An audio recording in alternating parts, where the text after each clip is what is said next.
Hi everyone, welcome to this week's Sky Sports Golf Podcast. Couple of weeks break since the Dan Brown interview. Hope you enjoyed that, everyone.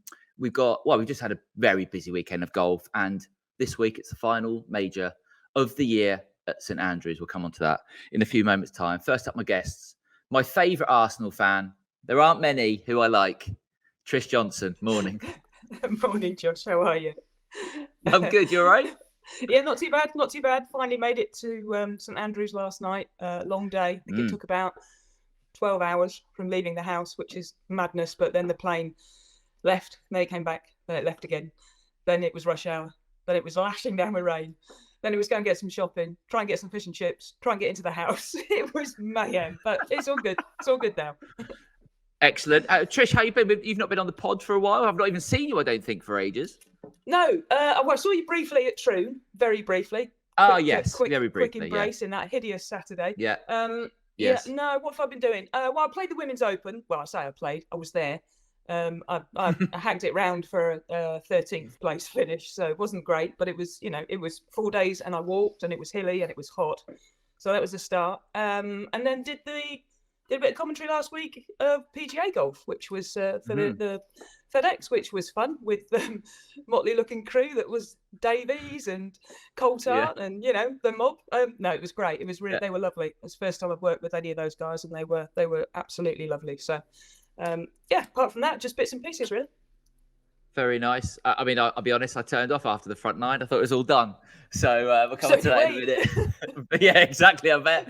Not ideal. Good to see you, Trish. No, not ideal at all, absolutely. My second guest, always a joy to have her on. I think she's in the media centre. Sophie Walker, morning.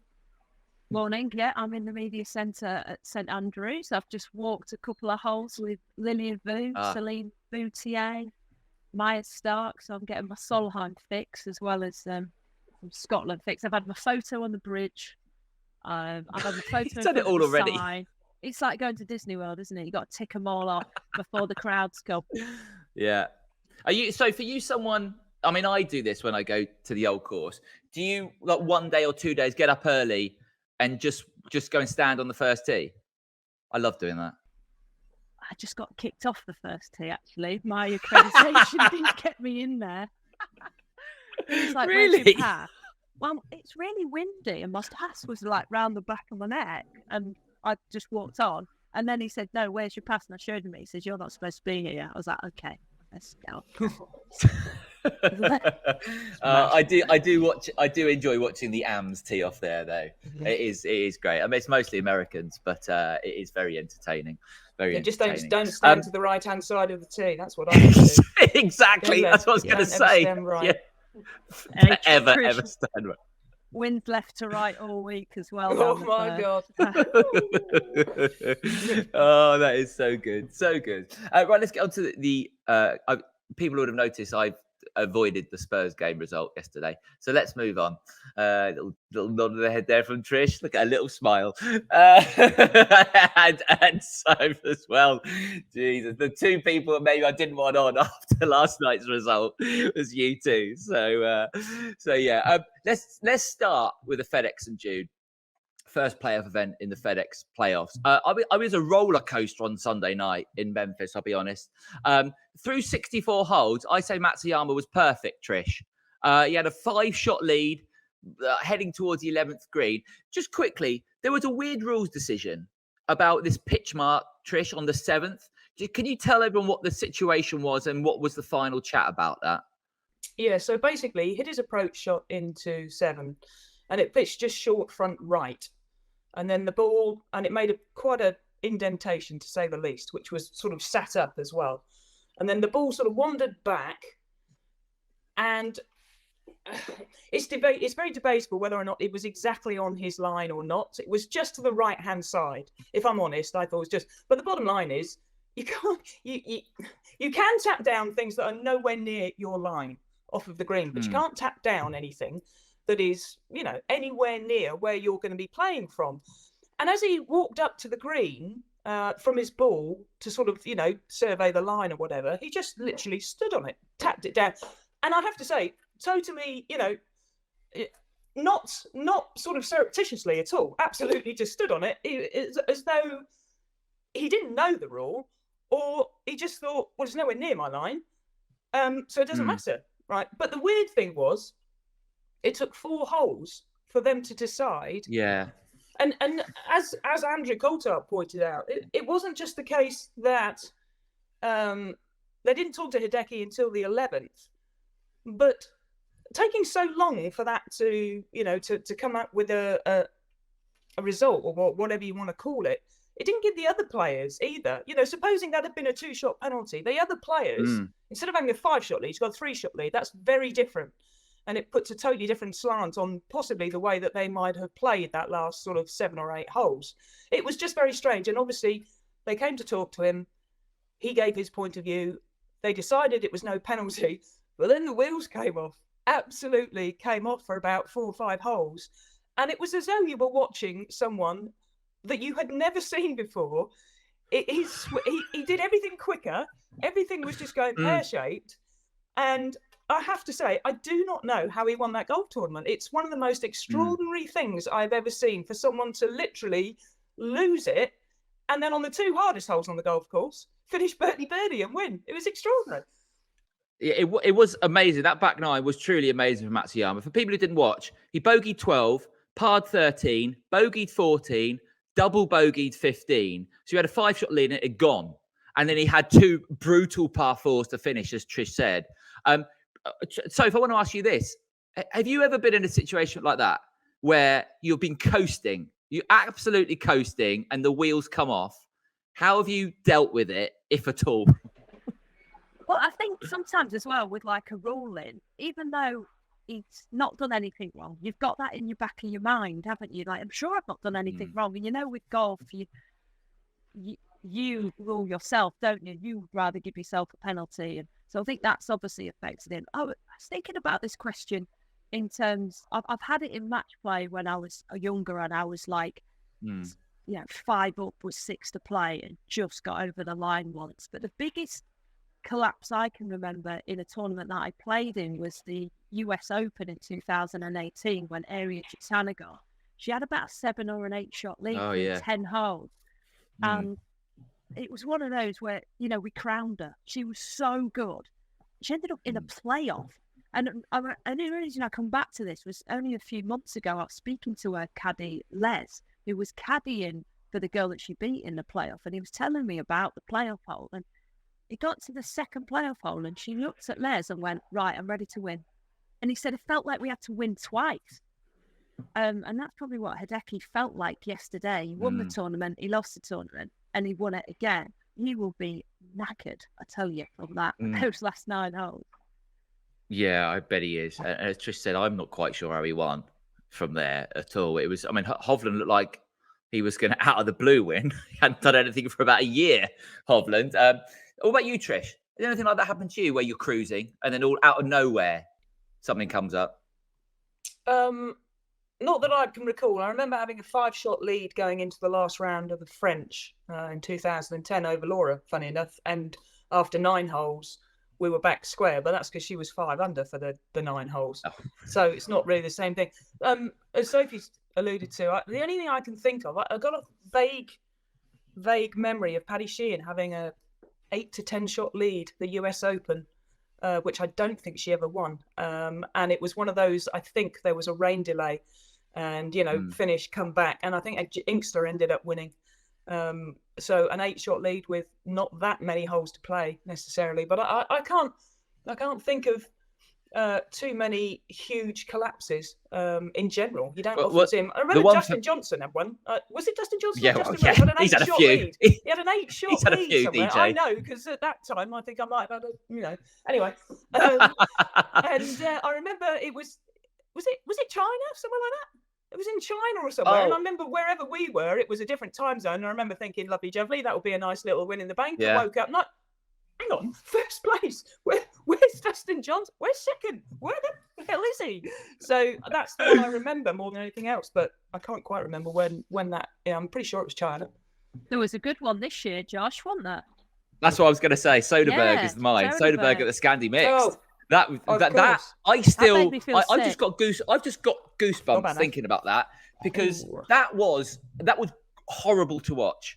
And as I said to people, I did the voiceover back at Sky, and the you know, they finished, gave the trophy to Lynn, and the producer came back to me to finish the show. I genuinely didn't know what to say. I didn't know what to say because that was really horrible to watch. I mean, Lynn was amazing and hold that shot at the last, but to watch that from Soderberg, who and you know what?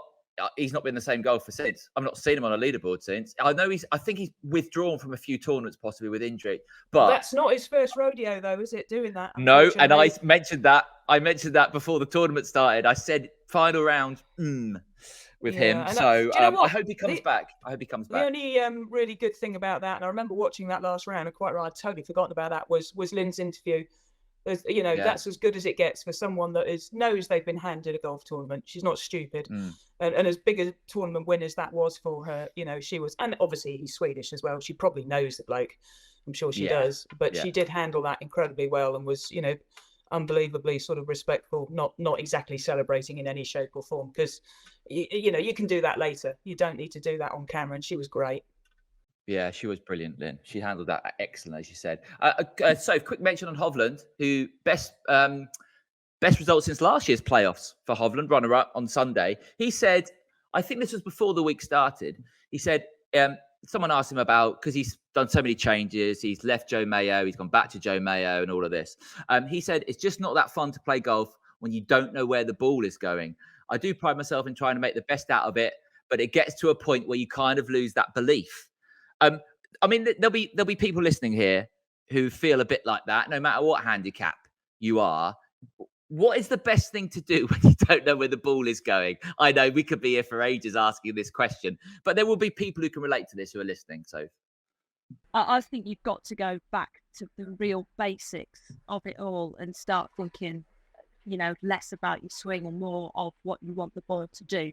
So how you want it to come out, do you want it to fall to the left or the right, and try and put that swing thought away, or go back to stuff that you've done well in the past. A lot of players will have journals on what works for them, but a little bit of an insight on Viktor Hovland. I went to Loughborough University. I was a student there, and one of my mates, I went on a golf trip last week to Northern Ireland, and she said, hey, we've had Viktor Hovland in at the university because Ping have got this, you don't go get a putter fitting at Loughborough University for like $2,000 with Ping, but they've also got one of these scientific biomechanics areas where you put all the dots on you and you're there swinging. He was there all day, and she don't know a whole lot about golf, but she went, he's got no idea, mate. He had got no idea what he's doing.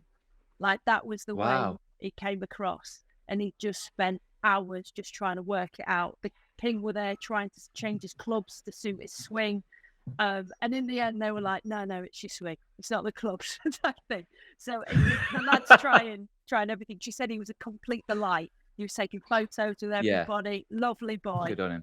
But just at that moment is lost and needs some clear thinking. Probably needs a few people to not give him advice. Like, just stick to the odd person giving him advice. But he's a tinkerer, isn't he? You're Trish, massively. You're someone that's always working on your swing, aren't you? Yeah, I am, but not when I've just won the FedEx and I'm on top of the world and I'm winning every best player of the Ryder Cup as well, probably. Just played unbelievably at the Ryder Cup. We were talking about this last week on air, and it is extraordinary. I mean, you're right, Soph, and a lot of players are tinkerers, and that's, you know, it's fun. It's you trying to get better, but bloody hell. He was at the very top at that moment in time. Didn't he just win back-to-back FedExes? I think he did. Yeah, he did. He won the big. He did. He won all the money. I honestly, I would love to ask him just to say, can you please just tell me what you were thinking? Because obviously I understand you want to get better, but sometimes getting better is just about being in the situation more often, feeling more comfortable. I honestly, I'm lost for words. And the fact of, obviously, he's now gone back to, is it Joe Mayo? Joe Mayo. Did you say? Yeah. He's gone back to the same guy, and now he's playing well again. Honestly, but golfers, we all need our heads testing. We know that. We're all absolutely mental. But that really is mental, beyond. I was speaking to Pete Cowan at the Open, and he was saying when Brooks Koepka has, you know, a successful year, which is when he wins majors, Pete Cowan sits him down, they have a dinner, and Pete says, do not change anything this year. Because if you do, you've got an excuse. So that, he says, no matter what it is, you know, at the time, girlfriends, coaches, caddies, clinger-ons, whoever it is, even if you put your left shoe on before your right, keep the same thing, because if you change something, then you've got an excuse. Yeah, very true. I don't. He was the best last year, Viktor. He was the best of the PGA Tour. So I don't know why he changed things, but yeah, he is a tinkerer, as you said. So, but yeah, amazing result for a guy who didn't know where the ball was going. Not bad at all. Quickly on to something that Scottie Scheffler said. Another good performance from Scheffler last week. He was asked about the playoff format on the FedEx. And he said, hypothetically, we get to East Lake, so the Tour Champs, and my neck flares up and it doesn't heal the way it did at the Players. I finished 30th in the FedEx Cup because I had to withdraw from the last tournament. Is that really the season-long race? No. Trish, do you agree with him? How would you fix it if you don't agree with him? I understand totally what he's saying, of course. And he's had, 6 wins and an Olympic gold medal. And if he doesn't, but then I suppose Scheffler could say he's won 2 majors.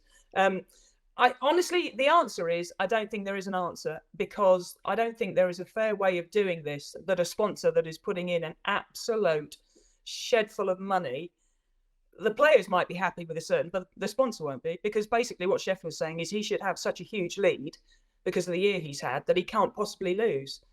Well, then you're not going to get a sponsor putting in 20 odd million or whatever it is, because there's no point playing the tournament.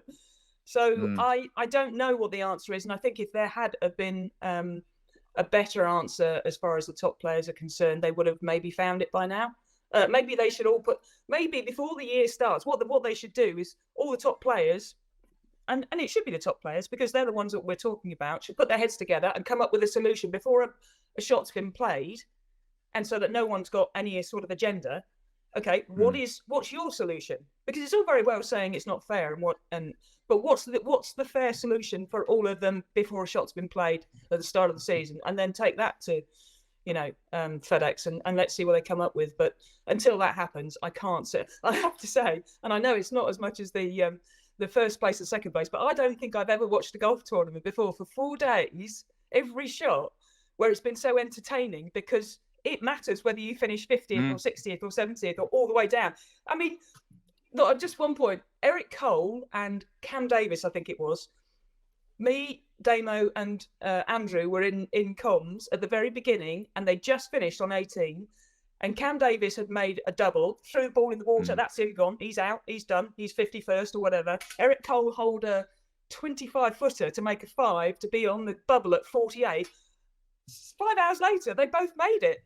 It was incredible. Amazing. And that was something, you can't get away from that sort of entertainment for the whole. But I know what Scheffler's talking about. And I don't know, maybe Soph's got an answer. I really don't.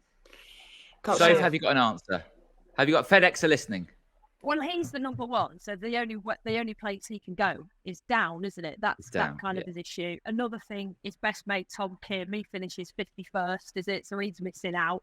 I like this format from a fan's point of view. Exactly what Trish is saying. You're getting players that are knocked out, and it's meaning something week in, week out. Is he going to be the player of the year? It's going to be between him and Xander. If it's I quite like that one that's voted by the players. I think that means a lot, not to them. Yeah, you're going to be my player of the year, and it's voted for. But the way to keep this exciting and competitive is we've tried the league format, which is very popular in English football, Scottish football, European type style of football. But in America, playoffs are what people want to watch. And FedEx is an American company, and they want some excitement, don't they? Yeah, that's true. I saw someone mention match play as a possible format. That's terrible for sponsors as well. Terrible. It is. It wouldn't work. It just wouldn't work. I'm not a fan of the WGC match play. That is not my thing at all to watch. Well, the best day is the quarterfinal day. Yes. The best day should be the final day. It's just never is it? Exactly. It never is. That's a tough watch, I always think. So, well, we'll see. Maybe next year. Yeah, but well done, Hideki. By the way, that was some finish from him. I tell you, let's move on to women's Scottish from Dundonald on Sunday. Now, is it Lauren Coughlin or Coughlin? What is it, Soph? Coughlin. Yeah. Coughlin. Okay, all right. I went to a school with a girl with that same name, and it wasn't pronounced like that. So, yeah. Anyway, Lauren Coughlin, Is she any good at American. golf, Yeah, I know. Second win in 3 weeks. Now, I'm going to be totally honest. The start of the year, I didn't know who Lauren Coughlin was. I think my women's golf knowledge is fairly decent. Soph, I'd love you to tell the listeners a little bit more about her. She joined the LPGA in 2018. Her first win was last month in Canada. And she's been a pro she's been on the LPGA for 6 years. Tell us a bit more about her and why all of a sudden she's had this rise. Well, Lauren Coughlin, 2-3 years ago, dropped into the DMs of the No Laying Up boys. The No Laying Up podcast were asking for some young hitters that they wanted to support and sponsor. And they played a round of golf with Lauren on the back of this message, and they decided to sponsor her. In all fairness, that's where most of us realised who Lauren Coughlin was. She played Symetra Tour, then got on Epsom Tour, and then got through to the LPGA. Was steady at best on the LPGA. Last year, I was in Asia for the last few events of the season. She played in every single one of those just to try and get into the CME Global Finals. Didn't. So we're talking outside of the top 100 in the world going into this year. So it's okay that, you don't know who she is. She was somebody that was wanted to get in the Solheim Cup this year. That was an aim of hers, but she needed a really, really good year. Now, her husband, John Pond, he gave up his job. So they met at university in Virginia. So he gave up his job, and this year, and he's come out and he's supporting her. He caddied for her, and now he's caddying for a few other players. So they've kind of earned a bit of money last year, and they're speculating to accumulate this year. Then she plays Chevron and plays really well. And it's like, oh, hang on a minute. Like, she might have a little chance of Solheim here. But winning, that's kind of something else. If you look at her stats, she's always been a really good ball striker, but couldn't convert. Put in that dreaded strokes gain she was losing in that. Now she gains pretty much a shot around, like on what she used to. So in a year, she'd improved her own putting stats by a shot per round.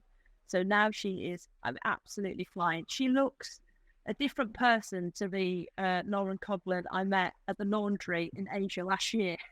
That Monday when you're there just doing Is your she better dressed? No, she's pretty same actually. I tell you why people often mix up. I don't want to say forget about her because she can't now. She's won 2 in a row pretty much on her account. She looks a little bit like Ali Ewing. I can't believe how much they look the same.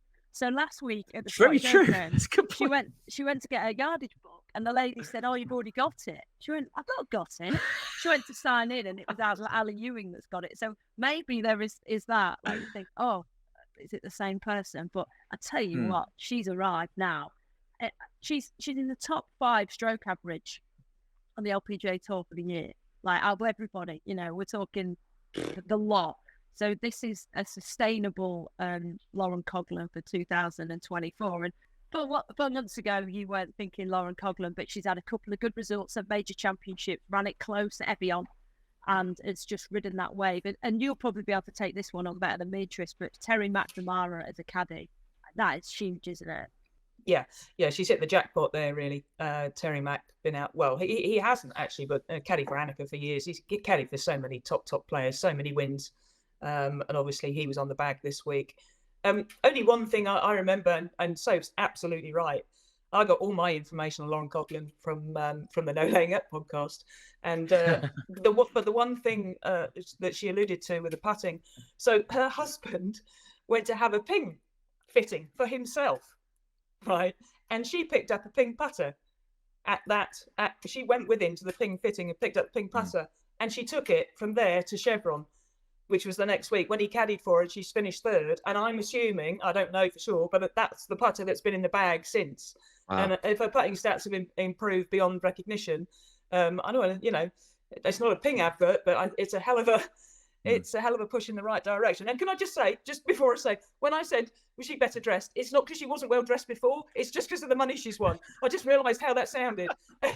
She was perfectly well dressed before, but she's got a lot of dosh now. Oh, a little edit there from Trish. Oh, that won't be in. I know what you're like. So, who's the worst dressed on tour? Lauren Coughlin. Oh. I tell you what, I saw her today on the putting green with that lovely black mallet putter that she's got, and she was wearing some glasses, some like wrap round glasses, and she doesn't need them. They're not sunglasses; they were clear lens.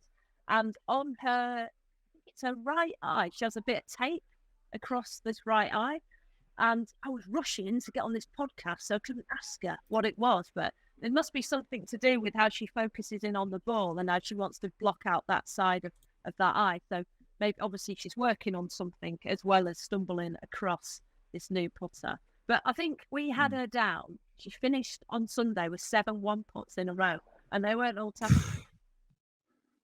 Jesus. Trish, is Lauren now one of the favourites for this week, would you say?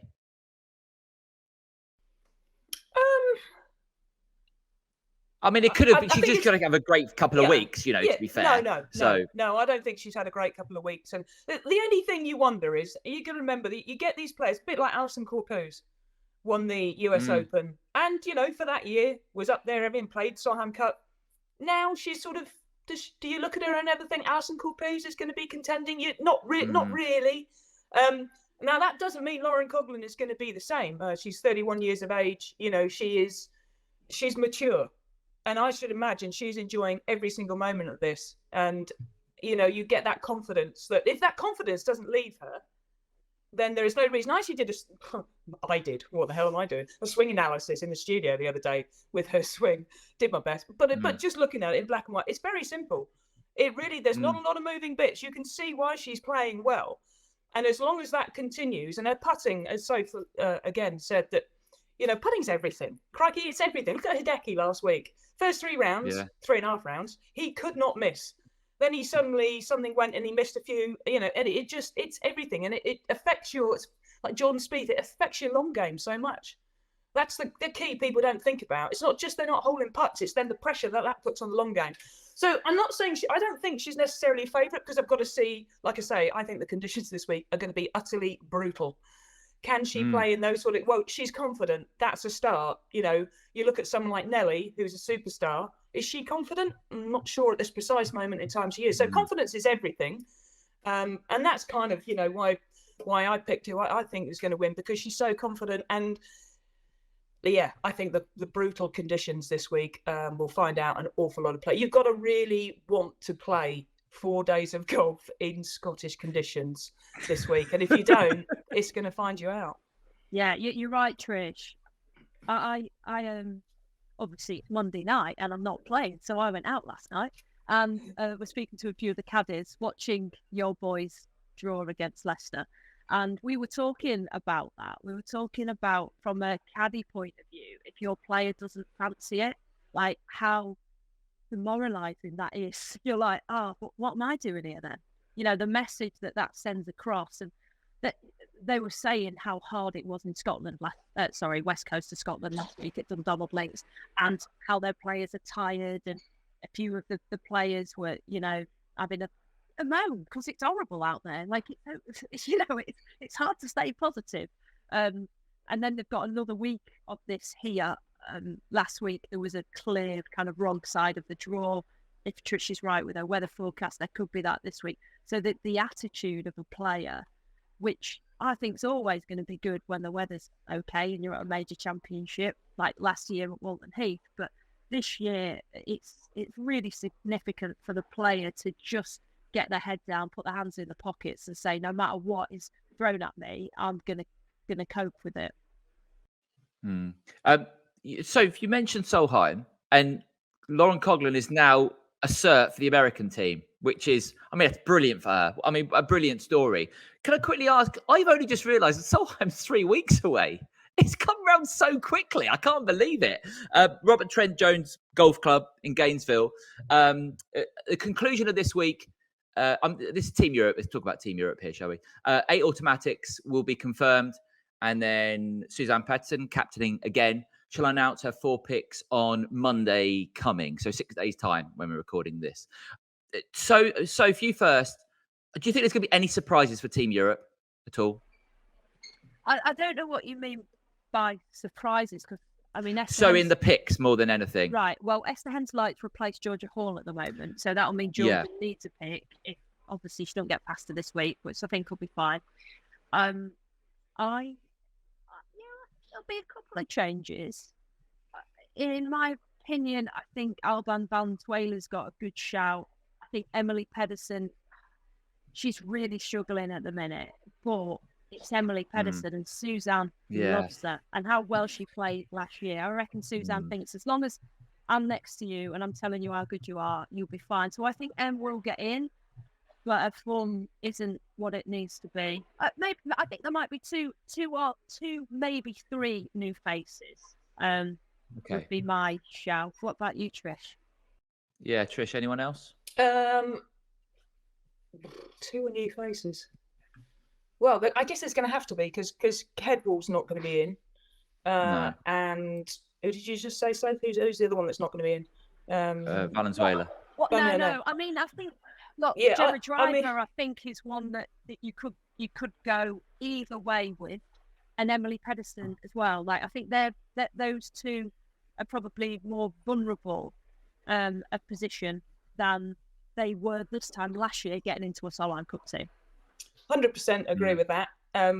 I think the only thing is I don't think there's anyone else knocking on the door in Suzanne's mind. You know, I don't think you're looking and saying, well, so-and-so's got to get in. I just don't see that. And rightly or wrongly, you know, it's captain's choice. I don't see any European Tour players, predominantly European Tour players, getting a pick. But I never see that unless you are winning the and walking away with it, and you're beyond outstanding. I think it's very difficult to get a pick. So, yeah, I think Gemma. I would imagine from Suzanne's point of view, both Emily and Gemma, she wants in the team, but maybe you just got to show something this week, just something a little bit, because it's very difficult to. Because in all honesty, if I look at the rest of our team, it's not like everybody's playing out their boots anyway. You know, you look at what you would call maybe the stronger players, the Georges, the Charlies. Charlie had a good week last week. You know what you get with Charlie anyway, so that's a toss-up. But, you know, Boutier, she's not playing great. Sagstrom, they're all great players, but none of them are in mint form at the moment. So, God, it's difficult looking at players, you know, and then you look at Em and you look at Gemma, they're not in great form. I think, you know, where this time last year, whenever it was, we said, best team we've ever had, we're going to win. I know it was down the line, but you kind of knew. This time I'm thinking, flipping heck. It's weird. It's only 12 months. I know. Only 12 months. It's weird. I just think their world, right? It feels like their form is dipping, whereas last year the same players, their form was rising. I think that the fact that, you know, Georgia had an half decent Scottish Open. Gemma top 20 at Evian, but we're clutching at, you know, top 20s. Whereas you look at Esther Henselight, she's really the one that you go, oh, wow, we've had 2 seconds with her. But think this time last year, we had Boutier winning Evian. And Scotland. Yeah. Now, Henselight's a no-brainer. I mean, she's in the best form of any player in the team, let's be fair. So she's an absolute no-brainer. She's a good player and a good team member. I think a lot of this will come down to what you like as a team member, because it's important. It's massively important. If there's no one else that's miles ahead of you, playing wise, and it's nip and tuck, then it's going to come down to who's the best in the team room, and that's part and parcel of it, because it's, especially in America, crikey, it's going to be quite volatile, I think, in that part of the world. Yeah, just a little bit. 13th, everyone. 13th of September, it all kicks off. Robert Trent Jones Golf Club. Can't wait. It's always brilliant. Solheim Cup. Very quickly before we go on to this week, can I just go back to Matt Kuchar from last Monday? Because we didn't do a podcast last Monday, typically, and then Matt Kuchar does a Matt Kuchar thing. For anyone who doesn't know, so he made headlines last week at the season-ending Wyndham Championship, where he decided not to finish the very last hole, the 72nd hole in darkness, and finished by himself on Monday morning. He wasn't in contention. He couldn't get into the playoff, and he couldn't win the tournament. On Monday, Kuchar said that he thought it would encourage playing partner Max Grazeman, who was one back of the lead, to do the same and try to force a playoff in the morning. Griezmann finished anyway, and Cooch played on his own on Monday morning. He did say, "I know it stinks. Certainly, I apologise to force everybody to come out here." Trish, I'll come to you first. What? Sorry. what was your take on the situation? I mean, was he really trying to help Max, or was he just looking out for himself? Do you think? Was he? It's like daft. He just being pig ignorant. That's my interpretation of someone being pig ignorant. You know full well. Well, if he was trying to encourage him, Max is finished. So once Max is finished, come on, what are you doing? You know full well. And actually, he took a lot away from... Crikey, I've got me. Who won the tournament? Aaron Rai, was it? Yeah, Aaron Rai. Rai. He took a huge amount away from Aaron Rai because that tournament wasn't over. He made it all about Matt Kuchar rather than Aaron Rai winning his first event in the States, which was enormous. And you've got all those poor people that have got to come back the next day. It was all about him. I'm sorry, I'm just not having that. I don't think people listening who maybe not been to a golf tournament or just watching TV, they don't realise the infrastructure behind the scenes of a golf tournament. In TV, the running of the tournament, everything. There are hundreds of people, and they would have had to stay there until Monday morning, which is a bit ridiculous.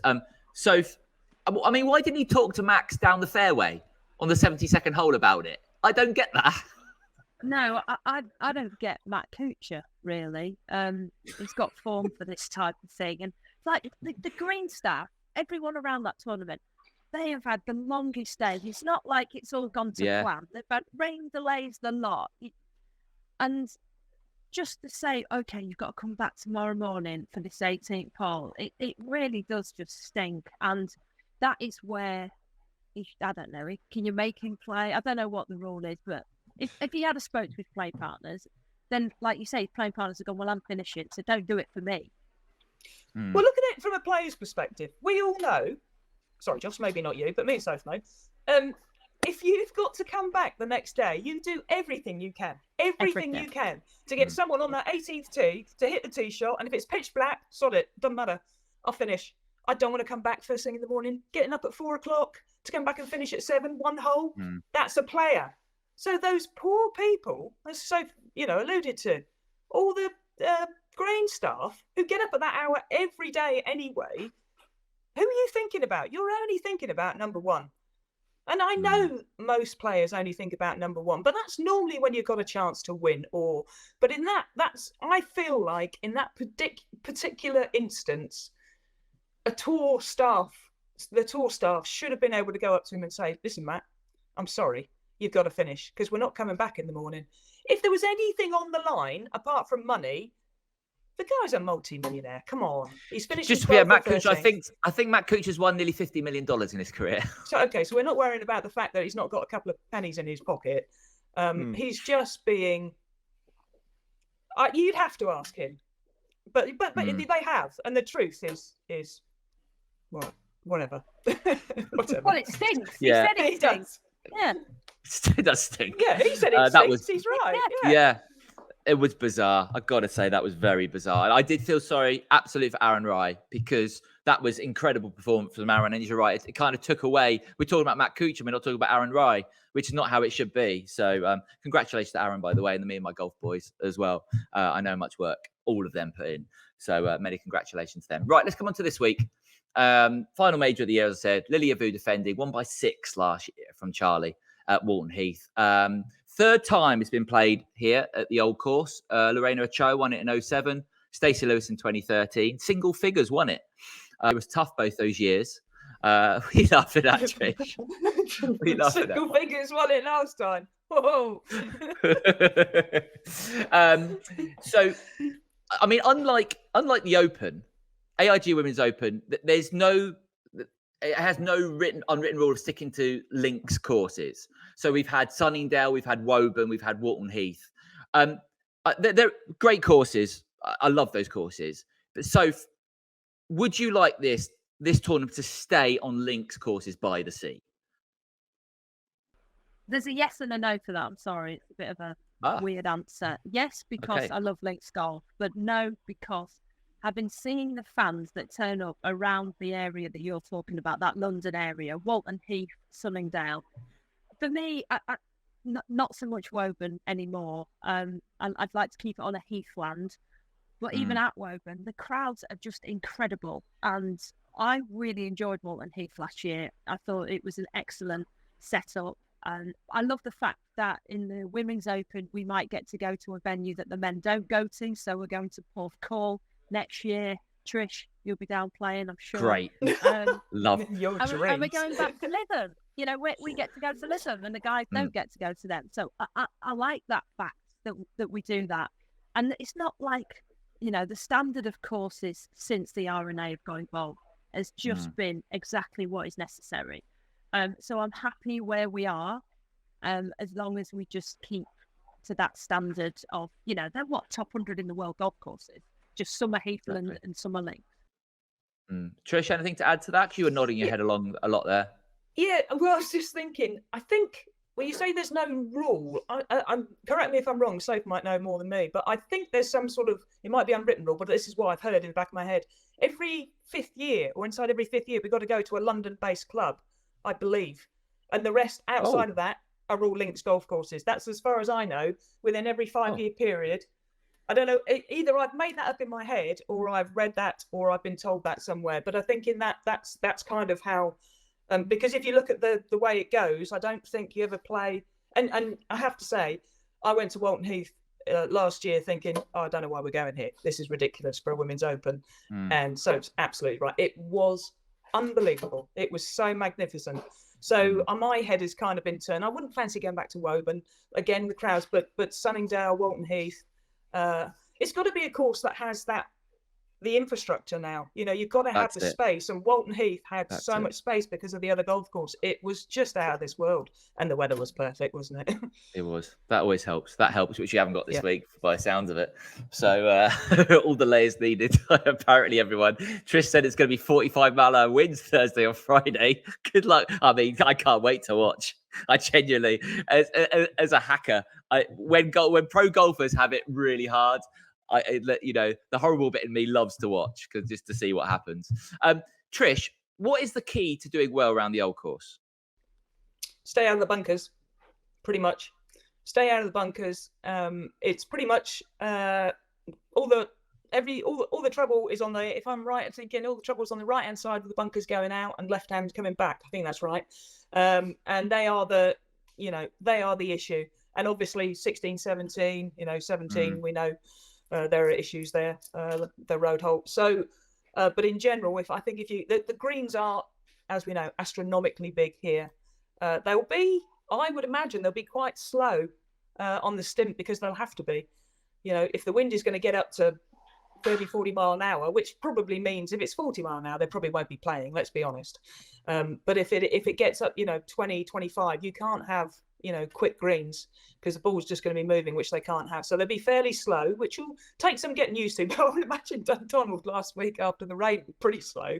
So, maybe the American players, I know people always say, well, there must be, then is there a British player or a European player that you look at and think, yeah, they should be used to those conditions. Not necessarily. It doesn't really work like that. I mean, class will always tell at the end of the day. But I just can't wait. It's my favourite golf course in the world. It's my favourite town. I could actually live here. As cold as it is, I could live here. It buzzes, doesn't it? So it's just like you walk outside and everybody's, you see someone walking down the road with golf clubs on their back, and you don't bat an eyelid. You do that in Porthcawl, they'll send you to the funny farm. So it's just. I love it. I love the atmosphere. Everybody loves. It's like a big loving for the whole week, and hopefully the golf will, will come up trumps. But I think it's going to be. I really do. Saturday and Sunday look okay, but I think Thursday, Friday look like survival. And if you survive, which is the cut, obviously, maybe get the right end of the draw. That's always a big thing. Then the weekend hopefully will be perfect conditions to watch the best players in the world. So, Trish mentioned the best players in the world, and she also mentioned the word class there. Nelly Corder is the bookies' favourite. She started the year remarkably, and it's kind of turned a bit bizarre. Should she be the favourite this week?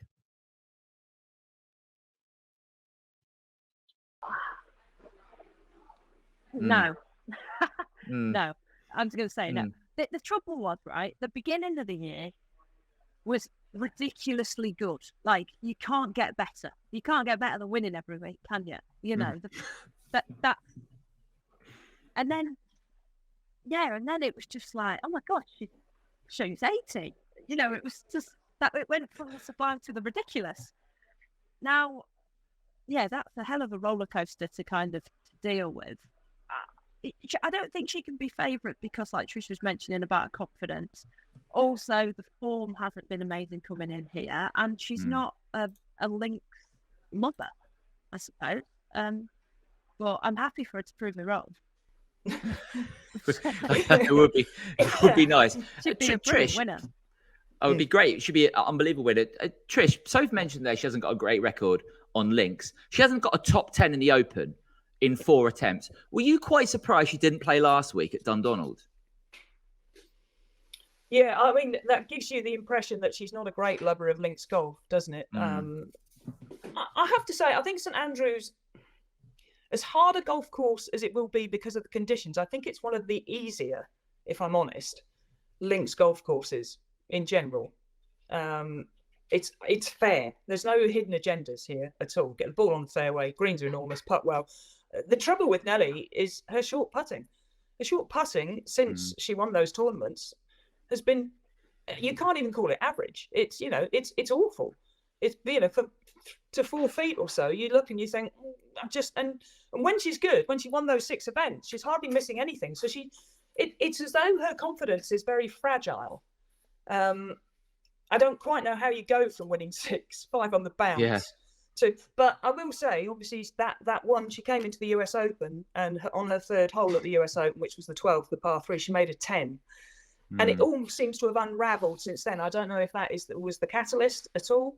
But also having such expectation on you is, you've got to know how to handle that. And I'm sure, you know, she has a lot of expectation as well, and no one will be more disappointed than her. And if you listen to the way she talks incredibly well. She's very mature. She's matured tremendously in the last couple of years, in that, you know, every day's a learning day. You know, I'm learning, and everything, basically, what doesn't kill you makes you stronger on a golf course. And by God, you know, by Jolly, this year has certainly taught her that, because it wouldn't, let's put it this way, she's so good. Would it surprise any of us if she won? No, it wouldn't. That's the thing. I think Soph's right. Is she favourite? No, not really. Not on current form, no. Can I mention then one of the other possible favourites? Well, I know be a favourite with the crowd is Charlie Hull. There is I don't know if either of you have read it. Kate Rowan in the Telegraph had a big interview with Charlie, I think yesterday or the day before. And she finishes the article, Soph, by saying, the past few months have revealed that Hull is perhaps the athlete golf needs to attract the audience it is desperate for. There's been loads of things with Charlie going on, US Open, her Instagram, all of that stuff. Is it time to deliver for Charlie in majors now? Well, I can ask her in a minute. She's doing the press conference in 5 minutes. We should get her on. I dare you. I dare you to ask her. You want? Come on, Charlie.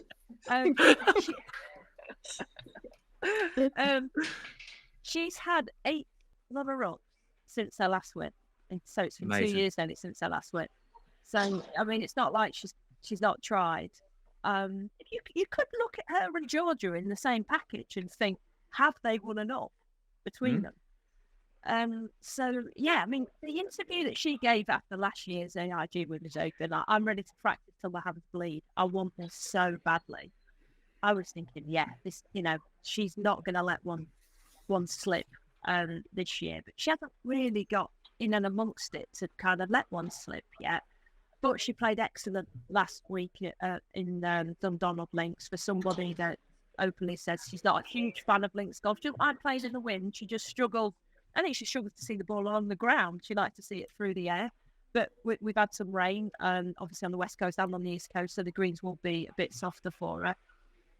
She is just, I just love Charlie.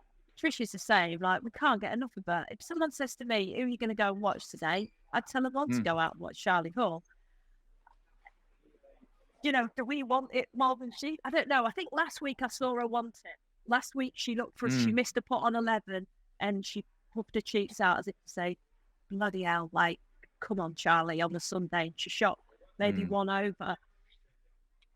So I think that people say that, oh, she don't care, does she? She cares. She cares enough. Of course she does. She cares enough. Like, she doesn't live and die for it, but she does care enough. And is it time? Yeah, it is. And, last year at Walton Heath, I felt if she'd have won that, golf would have exploded in Britain for the females. And she came up just shy to an excellent Lilia Vu. And yeah, I mean, she's the fans' favourite for this week. And I don't know what more I can say about Charlie other than she's box office. She is absolutely. She's box office. Yeah, she has been so close, as Sophie said, so many times without winning, and she practices all the time. She might be on the golf course every day, Charlie. When I look at her Instagram, it's incredible how much she works. Trish, I'm assuming you think Charlie's got a realistic chance this week, as the kettle boils by the sounds of it. Yeah, sorry about that. Yes, I do. Although I'm not convinced. I think Sophie's hit the nail on the head with Charlie. If it blows 30, 40 mile an hour, I don't think she likes hitting a great deal of knockdown shots. Personally, she likes to see the ball in the air. I'm not. She can. There's no question she can. I just look at someone like Georgia and think, yeah, that's more up her wheel. I thought she was sensational last year. I thought she was really unlucky that she just had Lilia Vu, literally in the prime of, could not have played any better. At one stage, I think, was Charlie about 4 shots behind with maybe, and it looked like if she got up and down from a bunker or something, she had a chance, and it just didn't work out. I love watching her play golf. Has she underachieved? 100%. But you have to say that.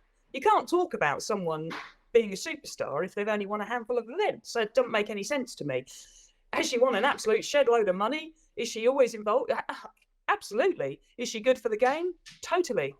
But has she, I sometimes people get really annoyed and say, oh, you're really harsh on Charlie. Well, if Charlie was sat here now and I said, Chaz, you've won 7 tournaments. Is that what you envisaged? She's going to say no, because if she doesn't think much of herself. It's basically me saying, well, you should have won 20 odd tournaments because I think you are that good. It's not an insult. It's actually a compliment. It's a slightly, backhanded compliment, but it is because she's that good. And I'm always amazed when people sort of say, well, she don't know. Laura won 80 tournaments. That's a superstar. Different era, but that's not the point. It's still, you've got to win that many tournaments to be in that. And she just hasn't done it. Her caliber of golf is sensational and it's a joy to watch, of course. So, does she care what we think? No, I don't think so. Not in the slightest. And maybe that's a good thing. Let her just enjoy what she's doing. But I would not. Would I have her down as one of the favourites? Yeah, she'd have to be because she's in good form. It's in Britain. She thrives when there's a big crowd. So yes, I would have her down as one of the favourites. I'm not ever going to be shocked if she wins a golf tournament. The article's really good, everyone. Go read it. It was by Kate Rowan in the Charlie opens up a lot about her ADHD as well and explains things quite well in there, which some things I'd never heard of before. So it's a very good article. Go read it. Before I pick Sophie, can I just mention one other player who's retiring? This is her final major, is Lexi Thompson, retiring at the age of 29. I mean, again, a bit like Charlie, we could say she's underachieved. Just one major, that was the Kraft and Bisco 10 years ago. Do you think it's going to be quite an emotional week, do you think, for Lexi? I'm not sure. Yeah, I'm not sure. I think it's going to be more emotional for her probably at Solheim than it will be here. Another one that probably we need her more than she needs us, really. She just feels like she's grown up in front of her eyes and it's tired her out, really. That we talk about expectations on Charlie, it's been the same for Lexi. Yeah, I think she'll feel it when she walks over the Swalcombe Bridge coming down 18. But another one that probably hasn't had the association with a women's open like other players might have done. So I think it's going to be more of an emotion for her come Solheim than it will be here. Do you know what? I didn't even realise. I did realise, but it's not something that I've thought about too much. Yeah, I know. So I keep forgetting she's in the Solheim team. I forgot Well, about she that. isn't. So She needs that a is, pick, but she will get a pick. but she'll be a pick. Yeah, I think she will. She played great. I thought last time. I thought she was maybe America's best player, possibly. I thought she was really good. So let's see how it goes for Lexi. Right, let's have a few picks, shall we? Ahead of this week, who wants to go first? Trish, do you want to go first? Yeah, I'll go first. Yeah, my favourite, and I think that it's just time for her. She won the Evian. Is Ayaka Kudaway. I think she's just astounding player the last 2 years, but she's got 9 top 10s in 17 tournaments this year. It's absolutely ludicrous. She's only about 5 foot tall, which might not be funny, might actually play into her hands this week, because I think the smaller you are, the nearer to the ground you are, with the winds blowing an absolute hoolie. She has got such incredible ball control, and she putts amazingly. She's got everything to win round here, and I think the fact that she's won Evian, you know, I know she won Scotland before, but she's been there or thereabouts so many times, knocking on the door, and then she finally gets it over the line in a huge event. And I think the conditions might really play into her hands this week. Yeah, she's an outstanding player. Doesn't make any mistakes, Foodaway. Like every time I watch her, her iron play, it's like ridiculous. Soph, who's your first pick? I was just saying with Ayaka, we had her, and she's got 10 rounds without making a bogey this year, and she makes the most birdies on tour. So she makes the least bogeys and the most birdies, and yeah, she can putt. So it's not a bad pick, Trish. I've gone for defending champion. I don't know, you might be able to tell me last time if anybody's ever gone back to back. That's probably the only thing that makes me think, oh, will she? Because of that. Lilia Vu has embraced being the champion, loves to hit a draw. Trap draw is ideal around St Andrews. Played nicely last week. Decent lag putter, which I think you need, kind of handy short game. And spoke last week about just whatever the weather throws at me, I'm going to take. I want to keep that attitude of, like I saw her today, and she's like, look, if this weather was in California, I probably wouldn't go out and play golf. It's that cold. But today, I'm loving it. It's sunny, there's a bit of breeze, and she just seems really content and injury-free. Yeah, that is important. The injury-free thing for her is very important. Sherry Steinhauer went back-to-back in 98. And then the great Yanni Seng went back-to-back as well in 2010, 2011 at Birkdale and Carnoustie. Steiny's was unbelievable. Steiny shot 81 in the first round at Lytham, and she still won that tournament. She still won that. I remember being in that. It was horrific. Absolutely horrific. Yeah. That is bonkers. I want to go a little bit outside the box for my first pick, and I want to go for last. Look, this is a guess, because I don't think she's got any links form, and it's last year's Rookie of the Year, Hei-Ran Yu, who is fantastic golf. I remember seeing her in her rookie year, and I was like, who is this? And she is just brilliant. She's gone second, third, fifth in her last 4 starts.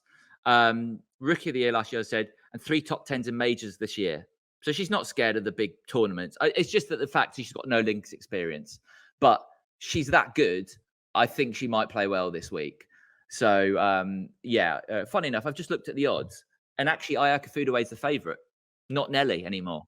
Yeah. What odds? So that's quite interesting. 12-1. She is Foodaway with Nelly at 14s, and then Jin Young Ko, Titikan, and then Hei-Ran Yu. I've not even looked at the odds this week, and Hei-Ran Yu's the 5th favourite. I think that's probably because of her form and her majors this year. So she's very talented. Lauren Coughlin, by the way, 22-1. If anyone's interested there. Anyone else we should keep an eye on? I had one other who we've already mentioned today, but Trish, anyone else that's caught your eye maybe ahead of this week? Yeah, I think a player that was on a huge trajectory and had an injury is coming back, starting to play really well again this year. Lots of top 10s. Is Titikan. Quite fancy. Okay. I think she can play in any sort of weather. She's fairly happy-go-lucky character. Hopefully, I think you might need to be that type of character this week to get it over the line. Just a top player, really is, and quite fancy her chances. Okay, so if anyone else for you, Boutier, Celine Boutier, just loves it when it gets really hard, and it's shown little signs. Obviously in Paris at the Olympics, she had a good opening round, and didn't look quite at it last week in Scotland, but ended up finishing all right. She's got Colin Can back on the bag as a caddy. I just think it's going to be hard this week. I think you're going to have quite a naturally low ball flight, which she does. And most players are going to have to really try and force it to go low, whereas she's kind of the other way around. She likes seeing it low. When she's on the LPGA Tour, she maybe struggles to get the flight on it. So that would be one for me. The other one I had written down, and I don't know if she's got a high ball flight or not. I can't think now. I've put Esther Henseleit down. I mean, it's easy to pick the runner-up last week, but she's high, is she? Okay. Yeah. That's why I wasn't sure. But she's had an amazing year. Yeah, she did all right. Exactly. She's had a brilliant year. I mean, I'm not sure how many top 10s. It's 4 or 5 top 10s she's had, Henseleit. So, and she's going to be on the Solheim Cup team, almost certainly, I think. So she's confident. I think she'll do well this week. The German, she's excellent, I think, Henseleit. So we'll see. We'll see. I've got nothing else to say. Unless you two have got anything else to say. Yeah, absolutely. So thank you so much for popping on ahead. I know it's a busy week this week for both of you. So it's a long week, always the Women's Open, but it's going to be brilliant at St Andrews. I think it starts at midday, everyone on Sky on Thursday. Check the schedule. That's right. It is midday, is it? Okay, midday till 7, I think. Midday till 7. So. Excellent. Yeah. So Trish, thanks so much. Great to see you. You too. Yeah, take care, mate. I avoided Arsenal the whole hour, so thank you very much. Thanks for not bringing up as well. So thanks so much, Soph. Really appreciate it. I know you've got another busy week as well. So in between playing golf, doing stuff for LET, you're doing everything, mate. So thank you so much for stepping on. No worries. I'm just about to ask Charlie Hull if she's going to win because she's coming to the press conference. So, Charlie, you're going to win by how? Oh, by 3. She's going to win by 3, Charlie. Oh, by 3. Excellent. I mean, I tell you what. Can you imagine if she did? Can you imagine if she did? We'll just play this. We'll just play this on a loop continuously. Okay, both of you, thanks so much. I'll let you go.